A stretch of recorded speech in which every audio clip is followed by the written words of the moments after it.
recordarán que los estudios anteriores han girado alrededor de esto, una especie de triángulo en donde referimos a, díganmelo ustedes, familia, iglesia y Estado. Les comprobé en las predicaciones del domingo y de media semana que la sociedad que circundaba a la historia del libro de los jueces, en un solo pasaje se mostró cómo estaba de desmoronada la familia y la iglesia como instituciones. Y les insistí en que hoy veríamos cómo el Estado de igual forma se estaba desmoronando. Y sin exageración alguna, dijimos, cuando estas tres instituciones se desmoronan, pues la sociedad se desploma. En nuestro sermón de hoy hablaremos sobre el gobierno. Y como es época electorera, quiero advertir y dejar muy en claro que nada de esto tiene relación a los partidos políticos y muchísimo menos a que estamos a punto de elegir a nuestros gobernantes, o digo, al gobierno que durante los 5 años que vienen estará al frente de nuestro país.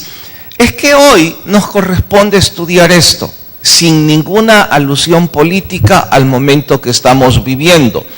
Es muy relevante poner en nuestras mentes algunos conceptos. Platón y Aristóteles decían que el gobierno puede dividirse o clasificarse en 3 tipos o modelos. Ellos insistían filosóficamente que el gobierno está dividido en democracia o clasificado en democracia, en aristocracia y finalmente en monarquía. Ahora voy a definir estos 3 conceptos para que al momento de ir a nuestro sermón ustedes puedan enmarcar qué tipo de modelo de gobierno estaba reinando en la época de los jueces. Pues bien, democracia es un vocablo latín que viene de orígenes griegos, que se descompone en 2 palabras, demos y krasia. Si lo toma en griego es algo así como kratos, y esto significa autoridad. Demos significa pueblo o muchedumbre. Así es que si traducimos la palabra democracia al español, se sobreentiende que es un gobierno donde la autoridad radica en el pueblo.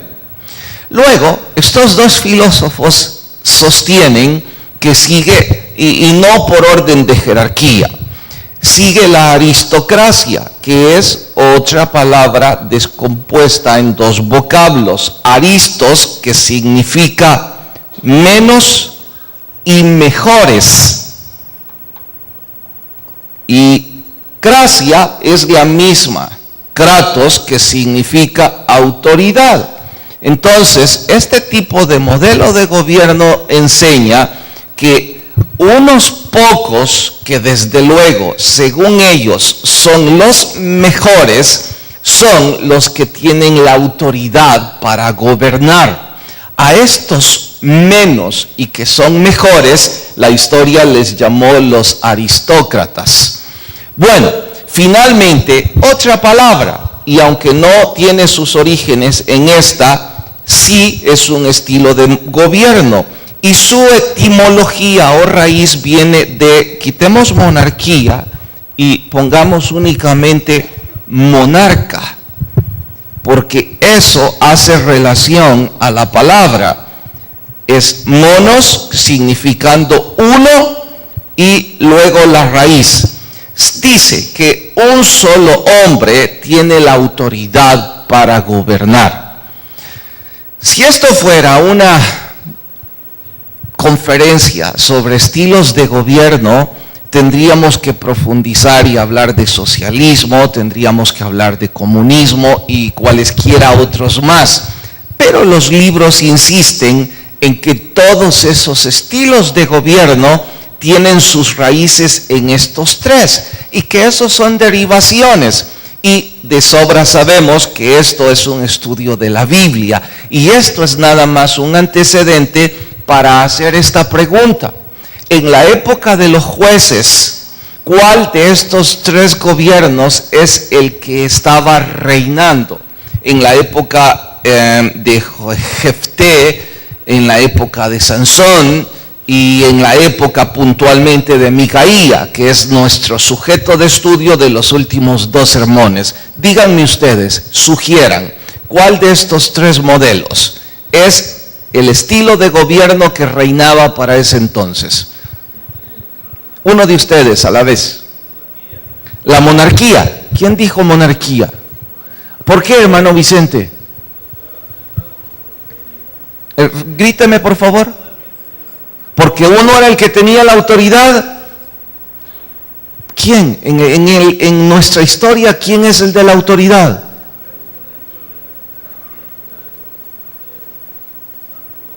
No estamos en la época de Salomón, estamos en la época de los jueces. Los días que hemos estado estudiando atrás. A ver, ¿alguien más? ¿Qué estilo de modelo de gobierno era? A ver, Pablo. La aristocracia, ¿en honor a qué? No era un solo gobernante, sino que eran varios. Supongo que está pensando que Sansón, que Jefté, que cualesquiera de los jueces, ellos eran menos y mejores. ¿Piensan que fueron mejores? ¿Y piensan que ejercieron el gobierno? ¿Sansón gobernó? Difícilmente la aristocracia puede calificar en ese entonces. ¿Más nadie tiene otra idea? Por aquí, Vicente. Iré después a eso, pero quedémonos acá ahora. ¿Cuál de estos tres modelos reinaba? La democracia. ¿Por qué? Pero si el pueblo no tenía opinión, no era democracia. Ninguna de las... ¿Alguien más? Varios levantaron la mano ahí, pero ya no tienen ánimo. Sí, hermano. Exactamente. A eso quise llevarles. No había nada de esto. Los versos, los que desde luego han estado leyendo, habrán descubierto que decía que cada quien hacía lo que bien le parecía. En nuestro español, cada quien hace lo que le da la gana. ¿Saben cómo se traduce ese estilo de gobierno? Anarquía. Es un desorden completo. Ahora, de estos tres, ¿cuál es el modelo que la Biblia recomienda? De estos tres, de la democracia, la aristocracia y la monarquía, ¿cuál es el modelo de gobierno que la Biblia recomienda? ¿Nadie quiere sugerir? La monarquía, dicen algunos. Vamos, levanten la mano y díganme. Sí, hermano. ¿La democracia? ¿Por qué cree que...? Dígame un pasaje en donde Dios recomiende la democracia en la Biblia. Una historia rápida.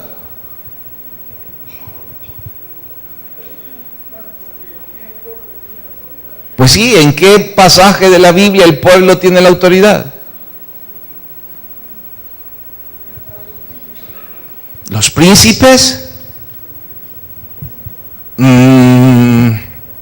¿Alguien más quiere sugerir? ¿Sí, Renato?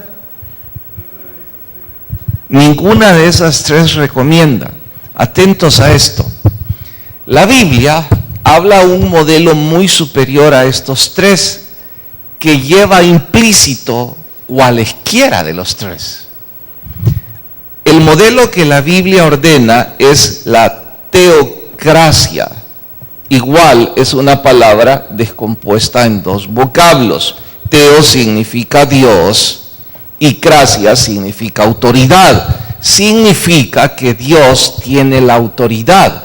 Y con esto estoy diciendo que si el modelo de gobierno es democracia, monarquía o aristocracia, si sobreponen a cualesquiera de estos modelos la teocracia, esto va a funcionar.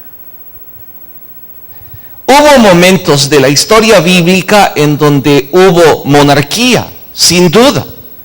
Y cuando fueron hombres que rindieron su voluntad, mejor voy a ocupar palabras que son parte de este contexto.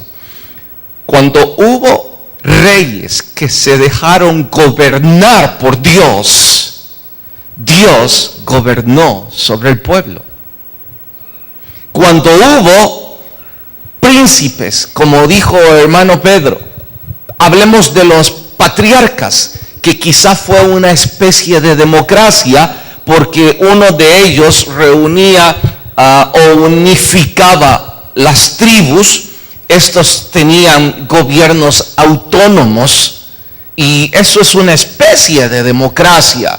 Cuando ellos se dejaban gobernar por Dios, el sistema funcionaba. Y si queremos hablar de aristocracia, no podemos hacer a un lado a Abraham. Era una especie de aristocracia. Algunos dirán, mire, eso es teocracia. Insisto que no vamos a debatir sobre asuntos de definiciones políticas. Solo quiero recalcar que no importa el sistema de modelo de gobierno. Cuando Dios gobierna sobre los hombres, pues entonces el sistema funciona. Y ese era el grave asunto en la época de los jueces. Dios no estaba gobernando sobre ellos porque cada quien hacía lo que le venía en gana. Y si usted me pregunta mi no muy sabia opinión, nosotros no tenemos nada que envidiarle a esa sociedad, porque en los años que tengo de memoria histórica, no hablo solo de mi vida, también hablo sobre lo que he leído en la historia de mi país. Puedo hacer algún tipo de parangón en decir que en los últimos quizás 100 años que he leído un poco de la historia de El Salvador, han existido distintos estilos de gobierno. Y si hago referencia mejor a los que he vivenciado, los últimos 4 o 5, ninguno ha funcionado. Y yo no estoy hablando de partidos políticos, ni de líderes que representan a los partidos. Estoy hablando de la palabra gobierno en términos generales. Ninguno de ellos es algo de lo que yo pueda enorgullecerme y decir que hemos heredado en la historia gobiernos que nos han guiado hacia la prosperidad, hacia la paz, ni en broma. Y este es el asunto. La razón es la misma de la historia. Los hombres han querido hacer lo que les viene en gana. Dios no los está gobernando. Y como Dios no los gobierna, no importa el estilo de gobierno, este va a colapsar. Y ahora voy a olvidarme del gobierno como tal. Estoy relacionando el gobierno porque nos corresponde la tercera institución. Ahora voy a hablar de mi propia vida. Yo también soy mi propio gobierno. Independientemente de quienes hoy por hoy están en el poder o de mi entorno en el mundo, yo soy mi propio gobierno. Y si yo me he vuelto ingobernable, mi vida también va a ir a un colapso seguro. Esto se agranda en complejidad porque si mis principios de familia se han desmoronado, si mis principios de fe están debilitados, yo voy a estar ingobernable. Y esa es la razón por la que algunos viven sin freno. Y siempre se han dicho a sí mismos con cierta soberbia y complacencia personal: es mi vida y yo hago lo que a mí me viene en gana. Es mi dinero, me lo puedo gastar como yo quiera. Es mi tiempo, nadie tiene por qué juzgarme respecto a mi tiempo. Bueno, usted solo ha gritado que usted no quiere dejarse gobernar por Dios. Si hasta ahí el asunto terminara, yo diría: tiene razón, es su vida, vívalo como le venga en gana. Pero usted se está lastimando a sí mismo y lastimando a muchas personas. Por eso es que debemos prestar doble atención al sermón de hoy titulado Cuando el gobierno de mi vida se viene abajo. Vayan a Jueces capítulo 18, libro de los Jueces capítulo 18. Nuestro sermón de hoy se titula Cuando mi vida se viene abajo. Jueces capítulo 18. Vamos al versículo 1. Si ya han encontrado la cita, les agradezco se pongan de pie para mayor reverencia a la lectura. ¿Listos? Apreciaría que ustedes lean en voz alta la primera frase. Cuando yo les diga, empiezo, y ustedes terminan la primera frase del verso 1 en voz alta. En aquellos... La repetiré, solo que ahora de forma unísono, por favor. Hoy ya todos entendieron qué es lo que supliqué. En aquellos... Ahora no lo lean, solo díganlo en voz alta. Bueno, no está diciendo que no había monarquía. De hecho, la monarquía no era aplaudida por Dios como sistema de gobierno. Más adelante, ustedes ven que Dios se llama a sí mismo Rey de Reyes y Señor de Señores, y eso es una monarquía. Sí, pero eso surge como una ampliación al hecho de que no importa si es un juez, si es un aristócrata, si es democracia o si es un monarca. Habla que cuando Dios no gobierna, no habrá gobierno. Porque las personas irán en desenfreno tras desenfreno. Verso 1 siempre. Y en aquellos días la tribu de Dan buscaba posesión para sí donde habitar, porque hasta entonces no había tenido posesión entre las tribus de Israel. Deténganse, los que han estudiado un poco más de historia bíblica. Pregunto, ¿es que a Adán no le dieron herencia cuando Josué repartió la tierra? ¿Les dio o no les dio? ¿Y por qué entonces ellos no tienen dónde habitar? Hay que responder. Verso 2. Y los hijos de Dan enviaron de su tribu 5 hombres de entre ellos, hombres valientes, para que reconociesen y explorasen bien la tierra, y dijeron, reconocedla. Vinieron al monte de Efraín hasta la casa de Micaía y allí posaron. No se necesita ser muy diestro en lectura para descubrir que estos están invadiendo territorio que no les corresponde. Ahí dice que incursionaron la tribu de Efraín. Están sobrepasando los límites fronterizos de sus propios hermanos. Verso 3. Cuando estaban cerca de la casa de Micaía, reconocieron la voz del joven levita. Este es el sacerdote. No, mejor le llamo, este es el mercenario, el que vende religión barata. ¿Recuerdan en media semana? Bueno, los que vinieron. Y llegando allá le dijeron, ¿qué te ha traído acá? ¿Y qué haces aquí? ¿Y qué tienes tú por aquí? Mire, el diablo preguntándole al diablo. Y vaya que eran preguntas que debieron haber molestado al levita. Voy a traducir esto a nuestro español. ¿Y qué hace aquí un sacerdote en la tierra de Efraín? Este no es tu puesto. Parecido a lo que algunas veces personas que no conocen del Señor nos dicen a nosotros: y vos que no sos cristiano, ¿qué estás haciendo aquí? Algo como eso era esto. Verso 4.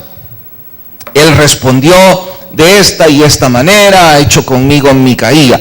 Los que no entienden qué es de esta y esta manera, sigan el estudio en la web, el de media semana. Los que estuvieron, esta y esta manera significa cuando hicieron la negociación de vender religión barata y comprar religión barata. Verso 5, ellos dijeron: pregunta pues ahora a Dios para que sepamos si ha de prosperar este viaje que hacemos. Esto es como aquella persona que le va a preguntar a un líder religioso: ¿podría orar por mí? Estoy a punto de emprender una negociación. Y el líder religioso, un poco indiscreto, pregunta: ¿me puede dar datos para incluirlo en la oración? Sí, es que mire, se trata de una propiedad que ha sido robada, pero yo estoy pidiendo que Dios haga un milagro para que yo robe poco. Entonces, ¿podría pedir por mí? O como aquella mujer que va donde ese líder religioso y le dice: ¿puede orar por mi noviazgo? Él dice: con gusto. ¿Puede incluir en la oración que el hombre del que estoy enamorado deje a su esposa? Y por supuesto que si el que compra religión barata consigue un pastor barato, este va a decir: por supuesto, puedo orar por eso. Sigue, versículo, por supuesto lo dije con todo el sarcasmo del mundo. Si alguien está pensando: ¿usted puede orar algo así? Me dan ganas de: ¿cuánto ofrece? Qué ridiculez, ¿no? Bueno, verso 6, el sacerdote respondió: id en paz delante de Dios. Está, mire lo que dice: delante de Jehová está vuestro camino, podéis ir en paz. Esto me suena a aquellos predicadores que cuando oran usan la S con relevancia y que tienen oraciones tan estereotipadas que los que por primera vez los escuchan dicen: ese hombre parece tiene la unción, no sabemos de quién. Verso 7, entonces aquellos 5 hombres salieron y vinieron a Lais. Y Lais es una posición geográfica. Vieron que el pueblo que habitaba estaba seguro, ocioso, confiado, conforme a los de la costumbre de Sidón, sin que nadie les perturbase. Ellos estaban lejos, no tenían negocios con nadie. Los de Lais era una tribu pacífica. Estos no se buscaban problemas. Bueno, leemos hasta ahí y oramos. Señor, te pedimos, hables a nuestras vidas y seas de edificación. En tu nombre los rogamos. Amén. Pueden tomar su asiento.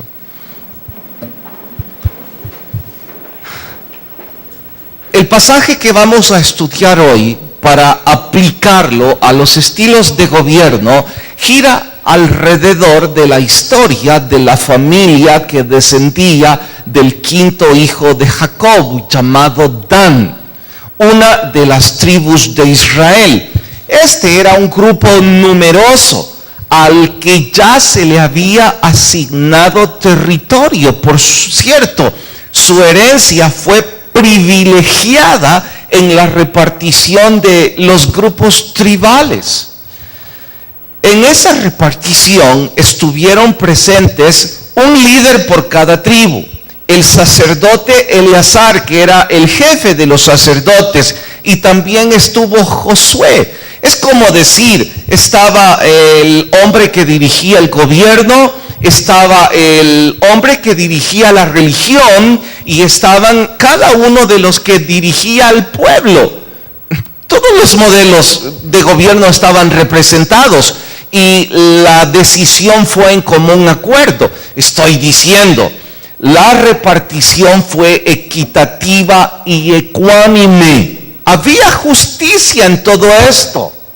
Pero súmele, en esa repartición, Dan fue privilegiada por común acuerdo de todos los que hicieron esto. Cada tribu, cuando se hizo la repartición de las tierras, y para los que piensan, mire, muchos vocablos que no son parte de mi jerga, haga cuenta y caso que esto es algo parecido a la reforma agraria, en donde se está repartiendo tierras a cada familia. Pues bien, cada familia tenía la responsabilidad de establecer un gobierno autónomo que iba a regirse al gobierno de la nación hebrea. Y además de eso, tenían la responsabilidad de desalojar a los habitantes de tribus carniceras y paganas que habitaban en esas tierras. Algunos de los líderes de las tribus cumplieron con sus responsabilidades, no a cabalidad, pero hicieron algún esfuerzo que se aplaude. No así los danitas. Estos ni desalojaron a esas tribus, ni establecieron un gobierno autónomo que honrara a su familia o a la nación hebrea. En lo contrario, ellos hicieron lo que les daba la gana. Ellos irrespetaron el gobierno de Dios y quisieron hacer las cosas a su manera. Entre otras cosas, desarrollaron una avaricia desmedida. Y no es que la avaricia corta sea aplaudible, solo digo que esto era desmedido, al punto de que ellos iban a matar a cualquiera con tal de conseguir lo que querían. No querían esforzarse por desalojar a esas tribus carniceras, porque eso significaba desafío, entrega y muchos costos, dijeron. Mejor vamos a esas naciones o a esas tribus pacíficas que no nos van a dar problema y les asesinamos como si fuéramos carniceros, igual o peor que los filisteos. Esto no solo era genocidio, no solo era un grave pecado, sino que era ingobernabilidad. En su travesía se toparon en tierra que no les pertenecía con la familia de Micaías, con el santuario. Ya estudiamos de eso a media semana. Y como ellos tomaban lo que les daba la gana, ellos tenían la filosofía de lo que es mío. Lo que es tuyo también es mío. Y despojaron a Micaía de su santuario. Cuando vieron a Levita, le preguntan, mire, ¿y usted qué hace aquí? Micaía le dice, me ofrecieron una buena paga. Los danitas le dicen, ¿y qué preferís? ¿Una sola familia que te pague o casi 600 familias que estamos dispuestos a pagarte por esa tu religión barata? Micaía, que no era un hombre de Dios, sino un mercenario de la religión, hizo números, y no es necesario saber matemática para pensar, con estos, Micaía es una sola familia, y aunque tienen dinero, estos son 600, con estos me voy a volver rico. Además que son muchos, son un montón de ignorantes, les puedo vender la religión que se me venga en gana. Así es que dice, hágase la voluntad de Dios, me voy con ustedes. Y ellos preguntan, mire, ¿y qué opina Dios respecto a incursionar militarmente esa nación pacífica y además violentar los límites fronterizos y asesinar a un montón de gente pacífica? ¿Qué opina Dios? Una vez más digo, qué ridiculez. Pero llegando a la blasfemia, dice, vayan porque Dios va con ustedes. En casa, ustedes van a leer cosas todavía que les van a repugnar más sobre esta historia. Pero quise narrar brevemente estos detalles para enmarcar la aplicación a nuestro sermón de hoy. En honor a ello digo, la avaricia desmedida. Juzgue usted si yo exagero cuando digo que la avaricia es la causa de una inmensa mayoría de problemas en El Salvador. Me refiero a que las personas no quieren someterse al gobierno de Dios.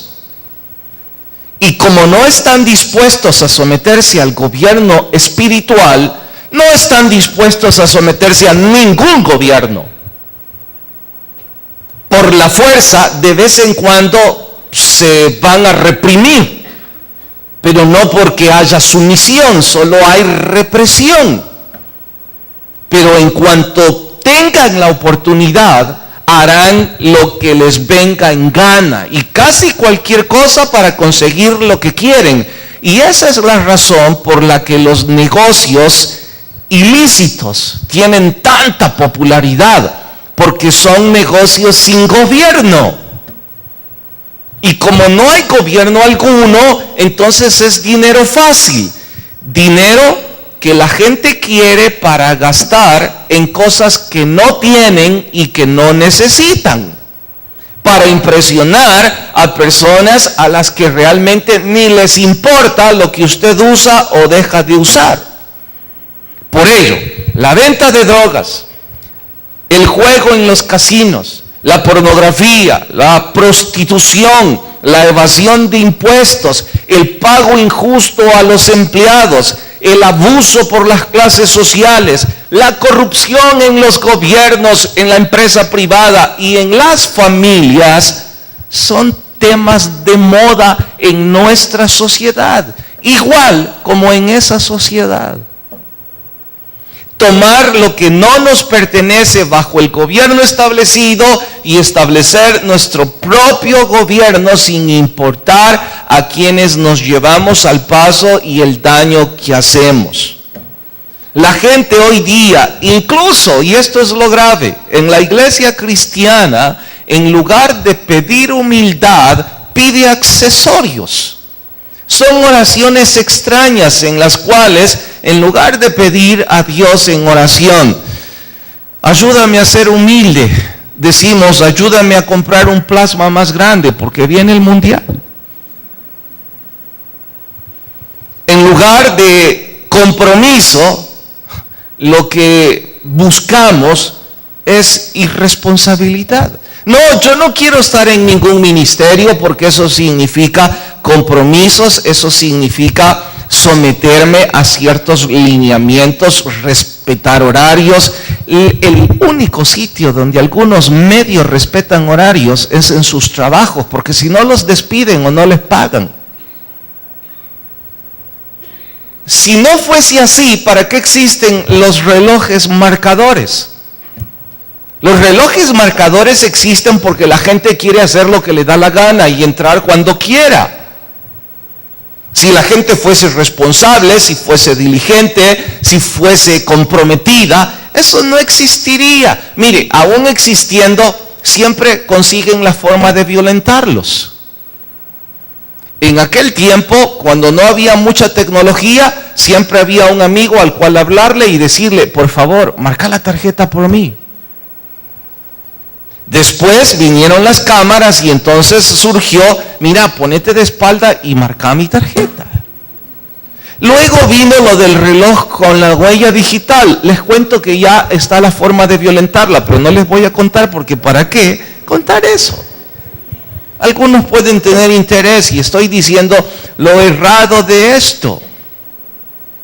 Hasta ahí podría sonar a una simple broma. Lo grave es que les dije desde el estudio de la familia, cuando se empieza a desmoronar, va a terminar desplomando toda la institución de mi vida. Y lo único que se suponía que daba era el gobierno. El gobierno también estaba desmoronándose. Y mire usted, este supuesto hombre de Dios, diciéndoles, hagan la guerra. Lastimen y maten a las personas de esa ciudad, pero traigan sus diezmos. Y una vez más les digo, juzguen ustedes si yo exagero al decir que es algo parecido a lo que hoy día escuchamos de algunos púlpitos de forma subliminal. Vivan como quieran, pero vengan a la iglesia y si no pueden venir, manden el dinero. Y fuera de eso, es su asunto. Dios los va a perdonar porque Dios es un Dios amoroso. No le paguen a sus empleados, los empleados no trabajen lo justo para sus patronos, no respetemos los impuestos del gobierno y respete a su esposa y respete la religión. Viva como le dé la gana, pero por favor venga a la iglesia. Eso es lo que sucedía aquí. Si ellos en realidad hubiesen deseado hacer la voluntad de Dios, número uno, no se hubiesen movido de su territorio. Número dos, habrían cumplido con su parte de desalojar a esas tribus carniceras. Tres, le hubieran preguntado al sumo sacerdote, no a un levita errante y mercenario. Pero es que a ellos no les importaba la opinión de Dios. Ellos querían hacer lo que les viniera en gana. Y eso se sigue repitiendo hoy día en los gobiernos. No hablo en los gobiernos de los países de América, hablo en mi gobierno y quizás en el suyo, en donde de una u otra forma queremos hacer lo que nos viene en gana. Por eso los hijos no se someten a la autoridad de sus padres. Por eso las familias no se someten a la autoridad espiritual. Llámese a eso Biblia. Por eso hombres y mujeres no prestan atención a lo que la Biblia enseña porque queremos ser infieles, queremos tener dos mujeres, las mujeres quieren tener más hombres con quienes relacionarse sexualmente, las personas quieren tomar de los negocios y de las empresas lo que quieren. No están deseosos de someterse al gobierno de Dios. Lo único que buscan es una iglesia que les aplauda su estilo de vida. Y si la encuentran, fantástico. Exactamente como esto. Vaya desenfreno. Pero encontrarán en este mismo pasaje otro detalle curioso. No voy a leerlo porque ya no tengo tiempo y ustedes en casa lo harán. ¿Qué pasó con Micaía? Cuando descubrió que le habían robado sus dioses, se preparó para hacer la guerra. Porque claro está, un hombre debe proteger a sus dioses. Y para quienes están dormidos, acabo de decir una frase llena de sarcasmo. Así es que ahora que ya despertaron, lo repito. Un hombre debe proteger a sus dioses. Alcanzó pronto a los danitas. Estos, lejos de amedrentarse, le hicieron frente y le dijeron a Micaía, ¿qué quieres? Dice Micaía, se han robado mis dioses y mi sacerdote, ¿qué me queda? ¿Qué pregunta más ridícula? ¿Dónde está la religión en donde alguien se puede robar a Dios? A los sacerdotes sí, a los pastores peor. Y la pregunta final, ¿qué me queda? Y le dice el líder de los danitas, mira, todavía te queda la vida. Así es que más te vale que regreses por donde viniste si la quieres conservar. Porque yo soy un poco pasivo, pero estos que están aquí, no los provoques porque vas a perder la vida. Cuando vio que eran muchos, entonces se regresa, sin dioses, sin levitas, sin religión. ¡Qué descalabre de vida! Enmarcada en desenfreno, en ingobernabilidad. Y hay otra pregunta curiosa. Mire, y en todo este desorden, ¿dónde están las otras tribus de Israel? ¿Por qué los de Efraín no ayudan a Micaía? ¿O por qué permiten que los de Dan hagan todo este desorden? ¿Alguien quiere decir por qué creen que las otras tribus no aparecen tratando de resolver esto? ¿Porque estaban qué? Porque tampoco tenían rey.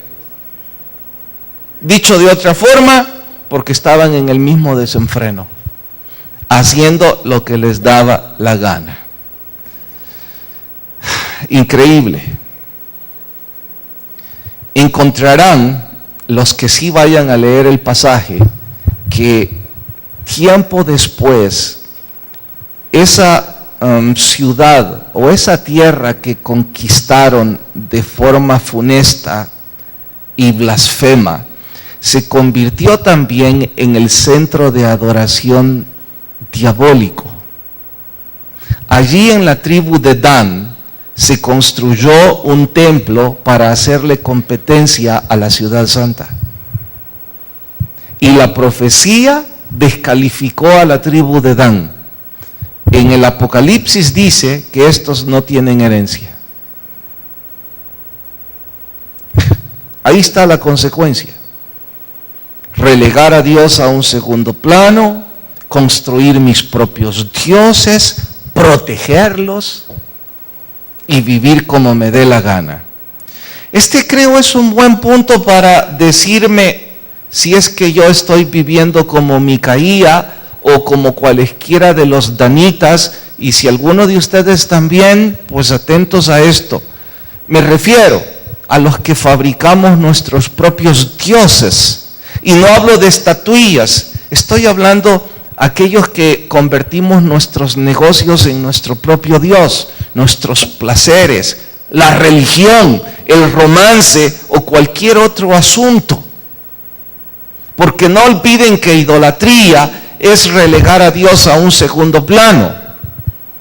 Significa que si yo le dedico más tiempo al estadio, si le dedico más tiempo al trabajo, si le dedico más tiempo a cualquier cosa, más que a Dios, soy un idólatra. Y por favor, deje en paz a aquellos que pueden tener estatuillas puntualmente sobre algún tipo de Dios. Usted o yo no estamos mejor que ellos.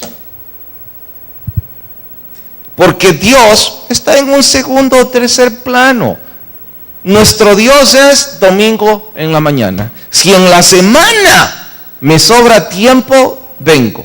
O, por supuesto, si tengo un gran problema. Si me robaron mis dioses. Porque claro, cuando les roban en el negocio, cuando les roban en el trabajo, cuando les roban en el placer, cuando esa señora que no es su esposa lo abandona, o ese hombre que no es su esposo lo abandona, entonces vamos en busca de Dios para que resuelva nuestros problemas. Bueno, aquí diría la historia, ya que usted siempre estuvo defendiendo sus dioses, ¿por qué ahora sus dioses no van y lo defienden?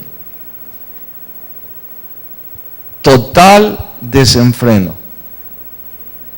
Los verdaderos cristianos no protegen a sus dioses, porque los verdaderos cristianos adoran a un Dios que Él los protege a ellos. Adoran un Dios que Él cuida de ellos. Dios no necesita nuestra ayuda.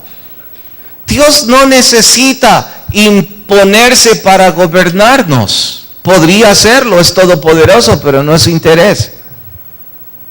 Él desea que le amemos, como Él nos amó. Y si quiere una ilustración que explique esto mejor, la niña enamorada del jardín de su mamá. Una noche cuando los capullos estaban por mostrar sus pétalos hermosos, la niña quiso ayudarle al rosal. Y sin que su mamá se diera cuenta, en la noche estuvo abriendo los pétalos. En la mañana, el grito de la mamá: ¿quién hizo este desastre? Porque estaban marchitas las rosas, excepto una. Entonces la niña salió corriendo porque ella creyó que la mamá la iba a felicitar.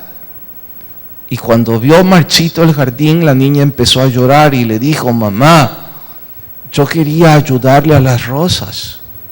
Y por eso las abrí en la noche. La mamá dijo a la niña: hija, las rosas no necesitan tu ayuda. Ellas están sometidas al gobierno de la naturaleza, y la naturaleza no es más que las leyes de Dios. Mirá, le dijo, el único capullo que no tocaste, mira qué hermoso está. Nosotros necesitamos del olor de las rosas. Nosotros necesitamos de Dios. Nuestro trabajo es hacer lo que nos compete, regar las rosas, podarlas, quitarle las plagas, pero no les podemos ayudar para que nos muestren su aroma. El problema es que los hombres y las mujeres siempre quieren hacer lo que les da la gana. El relato de Micaía, de los danitas, de este sacerdote mercenario, no es una simple historia bíblica, es una revelación de la perversidad del corazón humano, de lo desesperada que está la sociedad sin Dios. Nuestro mundo ha reemplazado a Dios por cualquier cosa, haciendo sus propios ídolos. Lo peor es que lo hacemos en nombre de Dios. Cada quien haciendo lo que quiere. Dijo el predicador hace poco en un programa en donde todos los Estados Unidos debieron estar escuchando: no entiendo por qué los predicadores siguen haciendo alarde de que los gobiernos, de que este gobierno prohíba la Biblia a los niños en las escuelas. Ya se imagina cuántos pastores molestos porque lo reconocían a él como un buen pastor. Él dijo con sarcasmo después: ¿por qué se preocupan? Si ya pronto, cuando todos esos niños estén en la cárcel, ahí les van a regalar la Biblia, dijo. Por supuesto que cuando este pastor dijo eso, la cadena nacional fue cortada, porque el gobierno de los Estados Unidos no quería a nadie diciendo que es un error que los niños no lean la Biblia. ¿Por qué? Porque quieren hacer lo que les da la gana. Y olvidemos a los Estados Unidos, pensemos aquí mismo. Hay algunos de ustedes que no quieren aceptar a Jesús en su corazón. Ustedes quieren vivir bajo su propio gobierno. Hay otros que decimos ya haberlo recibido, pero igual hacemos lo que nos da la gana. La mejor ofrenda que un hombre o una mujer puede traerle a Dios es nuestra voluntad en total sumisión a su voluntad. Eso significa someterme al gobierno de Dios. No hablo de reprimirme, hablo de sumisión. Sumisión es un sentimiento de lealtad, de entrega, de compromiso, de amor. Pero usted viva como usted prefiere. Inclinen sus rostros y oramos. Señor, gracias, y si hay personas sin Jesús, te ruego toque su corazón. Mientras todos oran, Señor, por favor, háblanos un poco más. Entre tanto, usted continúa con sus rostros inclinados y ojos cerrados. Sin importar si usted ha venido a la iglesia 1 o 10 veces. Si nunca antes usted recibió a Jesús en su corazón, yo no le invito a ser parte de esta iglesia o de cambiar su religión o someterse a pastores. No, eso no sirve. La invitación es abrir su corazón a Jesús, hacer una oración sencilla, discreta, pero con fe. Si alguien esta mañana dice: yo quiero hacer esa oración, ahí donde está le invito a que levante su mano y me deje orar con usted. Nadie le va a pasar al frente. Es una decisión muy personal en donde usted le dice a Dios: Señor, tome control de mi vida, tome el gobierno de mi vida. En humildad necesito su ayuda. Y durante años he querido gobernarme a mí mismo, a mí misma. Y ahora le ruego que usted gobierne mis pasos. Nadie le va a pasar al frente, nadie le va a aplaudir. Esto es entre usted y Dios. ¿Habrá alguien que esta mañana toma el valor, levanta su mano y recibe a Jesús? ¿Habrá alguien que me deja orar con usted donde usted está? Vamos, dé ese paso de fe. Y si está pensando, ¿lo hago, no lo hago? Dé ahora el paso de fe. Venga Jesús. ¿Habrá alguien? Señor, si somos salvos todos, gracias. Y si hubo personas que se resistieron, por favor, toque sus corazones. Despídanos en paz, mas no de su presencia. En su nombre oramos. Amén. Nos vemos media semana. Que la paz de Dios vaya con todos.